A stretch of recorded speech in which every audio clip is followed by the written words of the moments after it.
Habits Mindset Hunter. Chasseur d'habitudes et d'état d'esprit. Cazador de hábitos y mentalidad. Un état d'esprit innovant pour une vie épanouie. Une émission de et avec Melika Badreddine.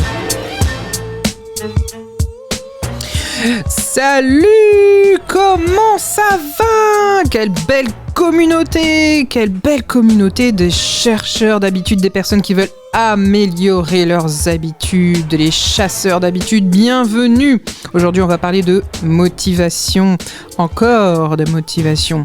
Comment est-ce que je peux me motiver? C'est souvent la question qu'on me pose quand on vient me voir au cabinet, qu'on me dit je vais arrêter de fumer, je veux faire ci, je veux faire ça, je veux améliorer mon chiffre d'affaires, etc. Mais comment on se motive? Eh bien, il y a des chercheurs en neurosciences qui disent que les facteurs qui peuvent modifier notre comportement de manière fondamentale sont minimes. C'est la bonne ou la mauvaise nouvelle du jour.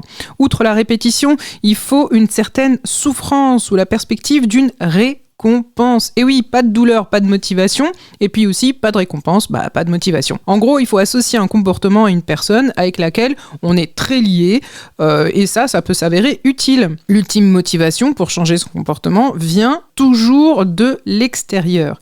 Par exemple, imaginons une maman qui souhaite que son enfant range sa chambre, qui peut lui dire 1 fois, 2 fois, 10 fois. Finalement, elle met toutes les chances de son côté en lui menaçant, par exemple, en le menaçant de lui prendre sa console vidéo. Imaginons, s'il ne change pas de comportement. C'est la peur de la punition qui va stimuler efficacement. Bon, c'est pas une bonne méthode, on est d'accord, mais à un moment donné, on a que 24 heures dans la journée, et puis à un moment donné, la patience a ses limites aussi, chers amis. Finalement, elle doit lui rappeler souvent, elle doit lui rappeler de ramasser les chaussettes, de ranger, etc.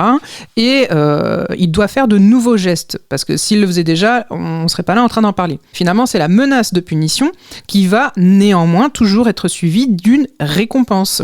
Donc, puisqu'il aura rangé sa chambre, elle va le féliciter, etc., etc. On peut aussi se motiver soi-même, sans se mettre la pression. Seulement, c'est quand même assez limité, puisque les perspectives de récompense doivent, et ça c'est ce que je vous recommande, vraiment être vraiment plus importante que les avantages qu'on tire à ne pas utiliser cette stratégie pour, par exemple, éviter de ranger.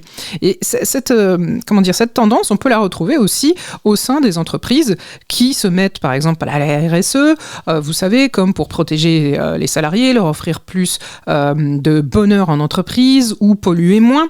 Eh bien, on le voit quand il y a une loi qui sort pour finalement dire il faut changer vos habitudes en entreprise. Quand on voit que l'amende qu'on est censé payer coûte moins cher que le fait de, par exemple, moins polluer ou de stocker autrement les déchets, finalement, qu'est-ce que font ces entreprises-là? Elles ne le font pas parce qu'elles savent très bien que ça leur coûte moins cher que de le faire. Donc, c'est pour ça que finalement, il n'y a pas tellement de changement qui est mis en place et c'est pas tellement qu'une question de motivation, vous l'avez compris, c'est une question aussi de récompense et de menace ou de punition. Le bon plan de Melika. Le bon plan qu'on pourrait appliquer, c'est tout simplement faire la relation, je vous le recommande, entre la motivation et la capacité. La motivation à agir, c'est inversement proportionnel à la capacité à agir. En gros, qu'est-ce que ça veut dire ? Plus on est motivé pour agir et plus on a de chances de passer à l'action, même si c'est difficile de le faire. Et ce, de la même façon, plus il est facile d'agir et plus on va passer à l'action, même si la motivation est au ras des pâquerettes. Cette émission est maintenant terminée et comme dit Melika, fuck bullshit, love. Retrouvez l'ensemble des podcasts de Melika sur toutes les bonnes plateformes de streaming. Infos, actu, formation, coaching, ouvrages sur melikabadreddine.com.